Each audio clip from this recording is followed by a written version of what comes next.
পঞ্চম দফা ভোট চলছে, বিক্ষিপ্ত অশান্তির খবর ইতিমধ্যে চারিদিকে ছড়িয়ে পড়ছে। তবে আমরা আছি উলুবেড়িয়া লোকসভা কেন্দ্রের বাগনান বিধানসভা কেন্দ্রে, যেখানে ভোট একটা উৎসবের মতো। আমি আমার ক্যামেরা পার্সন আনন্দকে দেখাতে বলবো, এটি একটি মহিলা পরিচালিত বুথ, অর্থাৎ পিঙ্ক বুথ করা হয়েছে। এখানে যেমন ড্রিঙ্কিং ওয়াটারের যথাযথ ব্যবস্থা রয়েছে, এছাড়া যারা বাচ্চারা যাতে এসে শান্তিতে থাকতে পারে, কোনো রকম খেলাধুলার মধ্যে থাকতে পারে, সেই সমস্ত ব্যবস্থাও করা হয়েছে। আমি ঠিক এই জায়গাটা আসছি যেখানে করা হয়েছে মাতৃকক্ষ, অর্থাৎ মাদার্স কর্নার।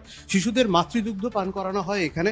এখানে রয়েছেন যারা মহিলারা, তাদের সঙ্গে একটু কথা বলে নেবার চেষ্টা করব।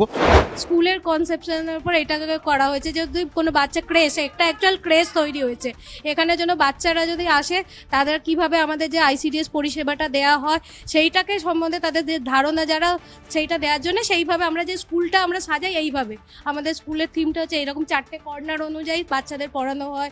সেই সমস্ত আমাদের যে দিনপঞ্জি সেইটা টাঙানো আছে, হাইলাইট করা আছে। এইভাবে আমরা যে পড়াই সেইটা যাতে বাচ্চারাও এখানে মায়েদের সঙ্গে ভোট দিতে এলে যাতে তারাও খানিকটা বোর না হয়, তাদেরও এন্টারটেনমেন্ট করার জন্য এই জায়গাটা আমাদের করা হয়েছে ক্রেজ পার্ক। এখনো পর্যন্ত কতজন এসেছেন?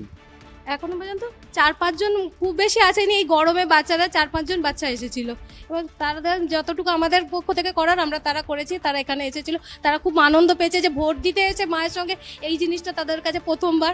মায়েরাও খুব খুশি।